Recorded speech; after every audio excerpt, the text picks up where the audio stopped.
Okay, so guys, I'm here to do a lot of different things and to talk about stuff that's kind of uncomfortable, so you're going to have to bear with me, but I'm going to do my best. We lionize a 10x programmer. We don't usually think about this concept, what it actually means. It's a hero myth. It's a way of wanting to be. It's aspirational.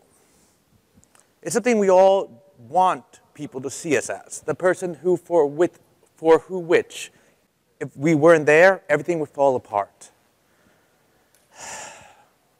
But there's a downside to that. Even Substack, as amazing as it is, as many modules he has made, means very little without the rest of us to use them. We forget about that. We feel bad when we don't measure up. We feel bad when we aren't the person we want to be. We let that be used as shackles, as something to make us feel like we are lesser because of it. And I see it time and time again, especially with people who aren't as old as we are. It's people who are in their 20s or 18s. People like my friend who's an iOS developer, working 12-hour days for an internal deadline for 2 weeks straight. I'm going to tell you what I told him. Your employers are treating you like shit. You need to quit. Either by malice or just omission, they are letting you burn yourself out. It's not healthy. There's no reason for it. But we let it happen time and time again because we can just forget about what's actually important. Programming is neither a race nor a marathon. It's not about being first. It's not about being the fastest. It's not about getting it done that day. It's about a lifetime of training. It's about meditation on it. It's about thinking about how to get better over time, over the long run, because we're in this till we basically can no longer do it one way or another.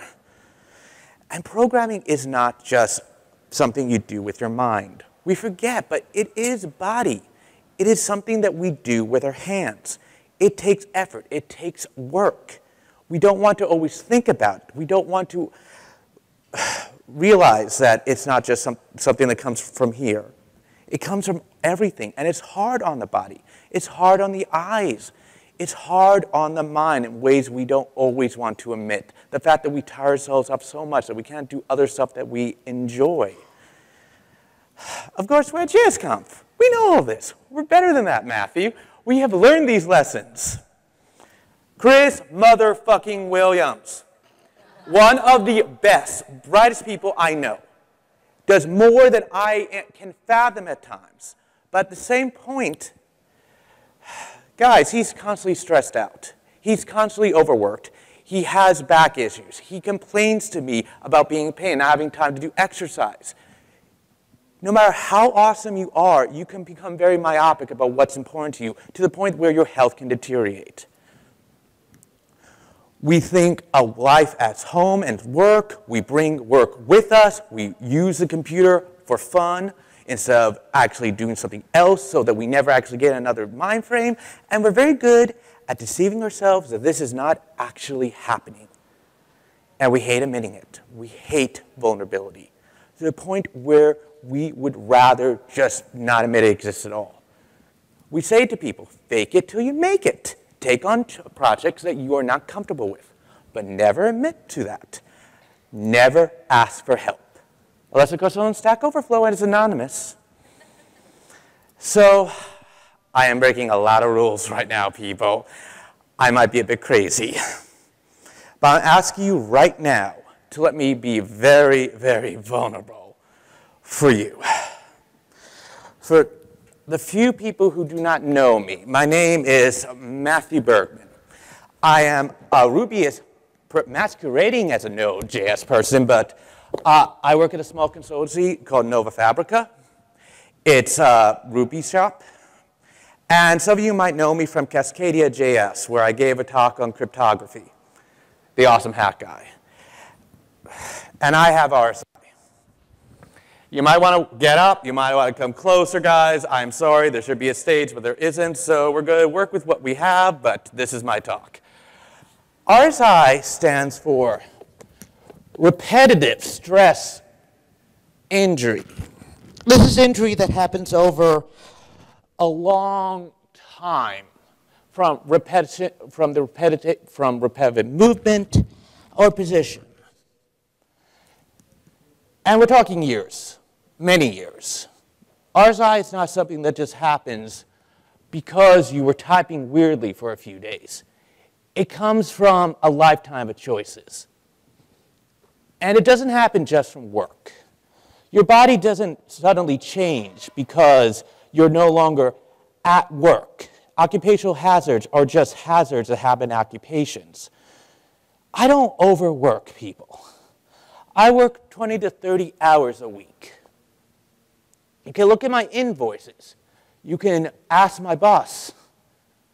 But this still happened to me because life builds up. How we relax with our TV or video games.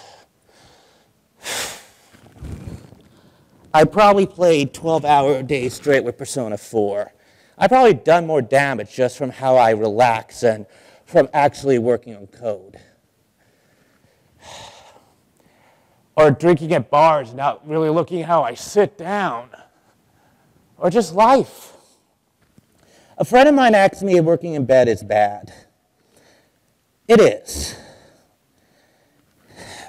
Sadly, it's very bad. But those are choices we make. And those choices happen whether we realize it or not. You cannot look at a person and know that they're healthy. Move. You can't look at yourself and know that you're... Oh. See, this happens when you're doing it live, folks. You mess up.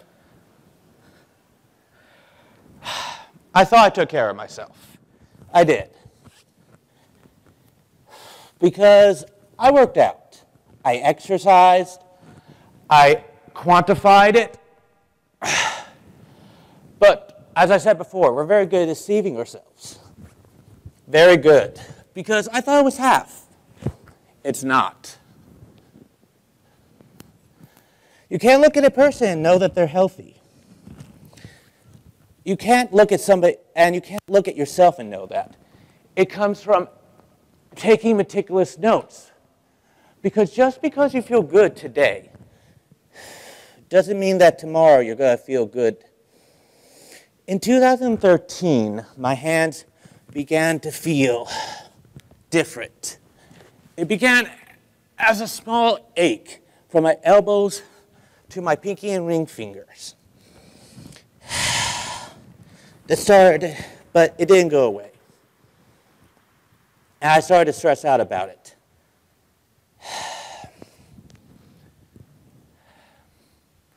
And when you stress out, you start researching. And that only leads to one thing on the internet: cancer. Or in my case, diabetic neuropathy, because my grandfather's a diabetic. And it's one of my biggest fears. I'm terrified of getting it one day. It was our cubital tunnel, so I went with the worst option, because that's what you do. And I stressed myself so badly that I started having other physical symptoms, because stress can do that.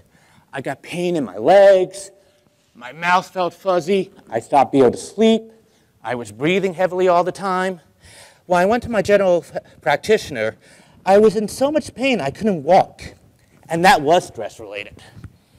But he thought it was all stress, so he told me to relax, he gave me anti-anxiety pills, and set me on my way. And I did feel better, not perfect, but I wanted to believe, so I let things rest, and I had a trip to go on. I was going to NoConf JSConf. I was going to have so much fun. Oh, God. By the time I got off the plane, my arms were numb and burning. But it was a few days before the conference, so I do what is probably the stupidest thing to do in that. I continue to type. I continue to work. Working through pain is stupid. It's always stupid. But you don't want to believe it's going to get worse, so you continue. And the pain does get worse. I start leaving events early. And people who know me, I party late. I was out to 4 a.m. last night. I'm still here doing this. And I will be out tonight again until 4 a.m. But at JSConf I was leaving at 11, running fast, trying to not die from the pain. And pain is really draining. It makes you very aware of the small choices you have to make throughout the day, like buttoning a shirt or just opening up doors, because it's mentally taxing. You only have so much energy throughout the day, and you use it up. You're going to have to continue if I forgot. And it's depressing. Dude, please continue with the slides. Continue. When I got to JSConf, I tried to console myself with it being something simple like golfer's elbow or tendinitis, because those sound simple and can be remedied in 6 weeks. But they're still RSI. They're still problematic. They're still hard on the body. Of course, I keep using this term without really telling you what it means. RSI is an umbrella term. It includes a lot of different syndromes, like runner's knee, cubital tunnel, focal dystonia, and of course, carpal tunnel. But carpal tunnel is just one. When we focus on just that one syndrome, people can forget about the other ones and ignore the pain that might be happening in other parts of their body. RSI is just, it's microtraumas to the ligament and muscles. It's inflammation of the nerves and the tendons. It's scar tissue building up. It's impingement. It's entrapment. It's your body not working correctly. Parts are overworked. Parts are underworked. The pain moves. I used to wake up in the middle of the night fearful that my shoulders would not be good the next day instead of my arms, because it would change. I wouldn't know how to deal if it moved sometimes because it'd be different. It wouldn't be what I wanted.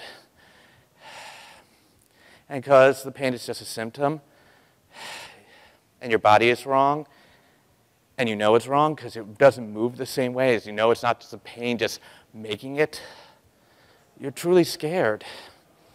By the time I got back from JSConf, I was in so much pain, I couldn't look at a computer correctly. But because I was still in denial, I'm a fucking moron. So I continue to type.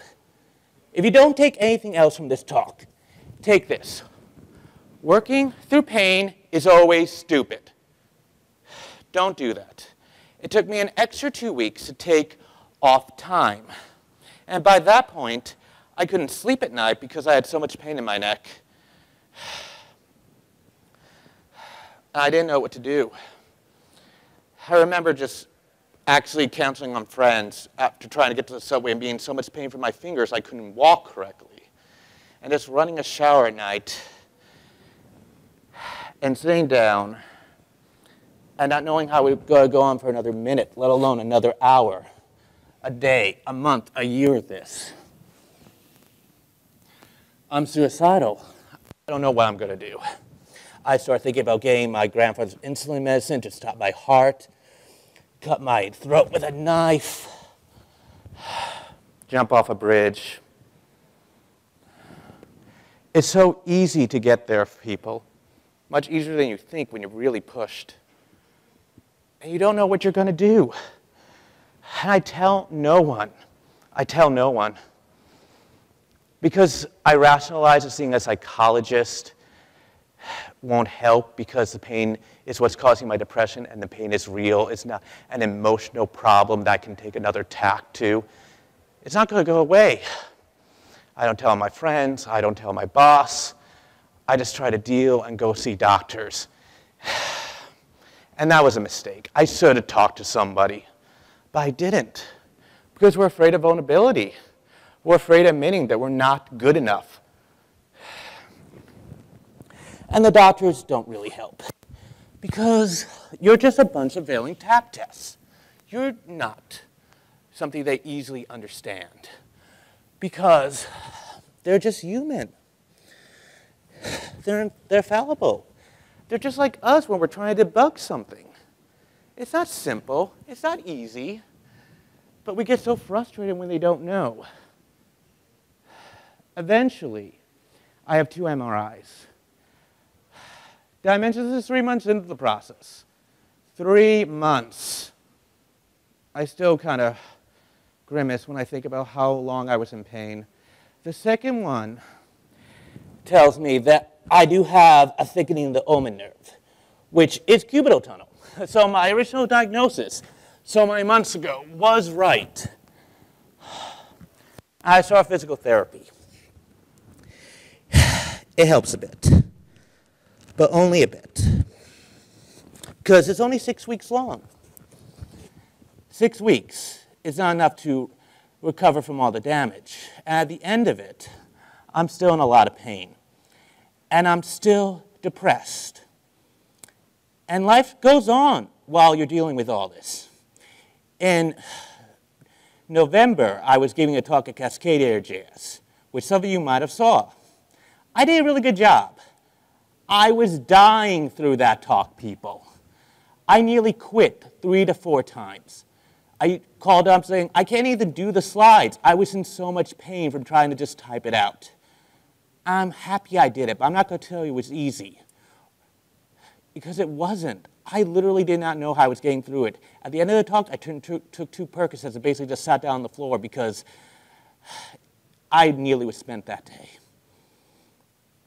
So I decided I needed to be more active in how I was dealing with this, because I kept waiting for other people to tell me how I needed to deal. I first changed how I was working. My old workstation, it was a cheap IKEA desk and a really, really cheap chair. Terrible for positioning, terrible for back support. Got from a friend for $50. Used it for 5 years. TV, Netflix coding, everything I did at that desk. It wasn't helpful. My new desk is much better. It's a standing desk. Now, standing by itself is not that great. It's the movement that makes standing good. Because changing position is what's necessary for blood flow to keep your muscles from becoming stagnant, because standing by itself is very bad. It causes joint compression, thrombosis, spider veins. I know that sounds not that much, but I worked way too hard on these legs to let them become ugly with little spider veins. And you still have bad posture. You can still slouch. You can still cause a lot of damage. Just because you're standing doesn't mean you have good posture. Of course, we use this without understanding what good posture actually means. Good posture is neutral spine. It is bone over bone. It is your rib cage over your pelvic bone, over your kneecaps, over your ankles. And it's not stagnant. You need to move. You need to stretch. It's not just it's what you go back to, because just standing up straight with your chest out, not moving for a whole day would be awful. It needs to be dynamic. I also start going to the gym a lot. And exercise is very complex, especially for people who don't normally exercise. I spent a lot of time researching, going over the different stuff I needed to learn, my posture, hours and hours. And the things I think are most important is that you need to get a trainer. You need to go in with a game plan, and you need to videotape yourself, because you do not have the body awareness that's going to allow you to do the proper form. And you can go with a buddy, but you really shouldn't, because a buddy is extra cognitive load. It's extra stuff you need to think about, because you need to match up your schedule. I started going to my gym because of my friend Anisha. She has a gym right next to her house. And she told me that we could be buddies and exercise together every time. I'm a 20-minute walk from there. Guess how many times we worked out together? 0. You cannot wait for somebody else to make you do this. You need to decide that this is something you want to do. And I'm still learning. And it's weird to be a jock now, because I can talk about protein powders and how to exercise correctly and all this other stuff that we don't always think about. And it's hard because I get a lot of pushback at times, and people don't want to hear this, don't want to think about any of this. But I found that progression is key, that you need to get stronger, that you need to think about that, and you need to get your pain to go down if you're dealing with RSI like I am. And that you need to understand your body, that you cannot work through pain that is bad. You need to know what the difference between the sore is from the ligament tear. You need to respect that boundary. And that you cannot become intimidated. I don't care how you identify, if you're trans, if you're female, if you're male, if you're genderqueer. This is something that everybody should be doing. You shouldn't worry about bulking up. You should be worrying about getting healthy and strong. I also started doing yoga. If you can't tell, I do a lot of yoga. I do a fuck ton of yoga. And this is because it's really good for RSI pain. That or Pilates, because it forces you to work the entire body, not just the pain points. You really have to do everything, because it's your body not working, as I said before. When your body is out of alignment, you need to work on the total structure. I hear you guys. I really hear you. I do not have time for this. I hate exercise. Yes, I hated exercise before this. It's been 6 months now. And I might be doing this in front of you, but guess what, people? I hate exercise still. I'd rather do anything else. But the point is that you do it for the results. You do feel better while doing it, but like, I'd rather play a video game, I'm not going to lie to you. And I go enough that I know this is not going to change. But I do this because I feel better. Not perfect. It's been nearly 8 or 9 months. I'm still not at my base level. But I feel a lot better now. I'm able to go out. I'm able to feel normal. I measure my success in small victories, being able to open doors without thinking about it, sitting in chairs and not being in pain, resting my arms on a table. I know that sounds so sad, but it's true. For months, I couldn't do this. I would go to restaurants and have to sit like this because I was in so much pain when I would rest this little part on a table. It was horrible. And it made me feel really awkward because I couldn't just like be normal. I was like being really stiff and weird, but I had to deal with it. I found out that pain is a really good motivator. Really good. I mean, God, it got me to like gain 10 pounds of muscle, but pain by itself is not useful. You need hope. Hope that the pain is going to improve. Hope that you can do more than you can do today. Because pain is a great motivator, but when you only have pain, you just spiral down to despair. And that's not fun. We're getting older. We're getting really older. And you have to treat your body with respect. You do. You have to treat it with respect, because if you don't, it's just going to get crusty and old, and nobody likes that, because we're not immortal. Maybe Substack is. I kind of feel like the modules he makes might be vampirism. Like every time he makes a module, he like loses 3 days. I wish I could tell you there was a shortcut. I work out like 4 or 5 hours every week. There aren't any shortcuts, and a standing desk is not going to be the solution. It helps with like getting a little bit more weight off and a little bit more energy, but honestly, you need intensity. It's what matters. And I'm lucky, I'm a freelancer. I get to make my own hours. Most people don't. If you work 40 hours a week and have a family, asking you to do 5 hours of exercise a week is a lot. I mean, you could lift your children, but I don't think the myocretin method is for everybody. I like HIT myself. We need to make health and what we do and mental health a tenet of our industry. We need to make longevity a tenet of our industry. That's something we do after work. Because it's not just about you. It's about your company. You need to be there for your company. I don't understand why they don't understand that. If you can no longer work, they lose out on valuable assets. It should be something that's symbiotic, but they treat you like it doesn't matter.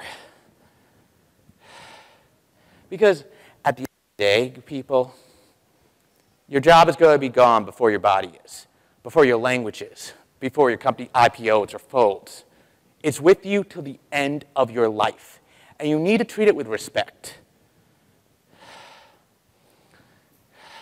And all that knowledge, all that wonderful things that you learned throughout your life, it doesn't matter if you can't actually do it because you're in so much pain. We need to think more about stuff like this. My talk is imperfect. I am imperfect. As you know, as I kind of didn't set up the timing right for all my yoga. I apologize for that. But this is important, people. We need to think more about stuff that's related to programming, that isn't programming. We treat frameworks as more important as people, and that needs to stop.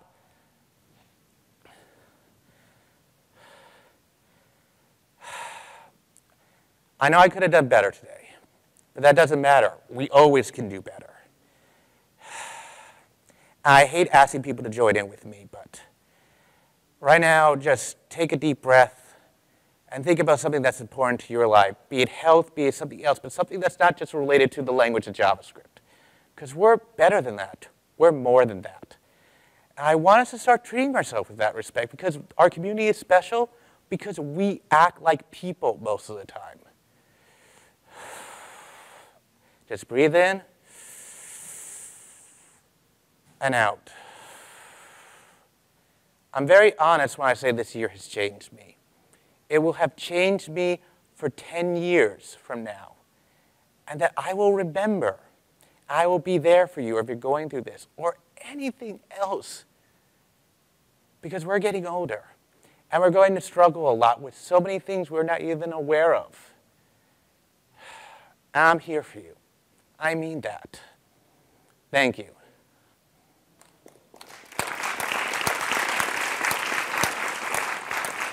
There are also references, people. Come on. If any of this has touched you, look at these books. They have helped me a lot in understanding how to exercise, how to think about health. And they're not perfect, but they're there. Anyway, thank you so much, guys, for going with me on this little journey. I really appreciate your support. Woo.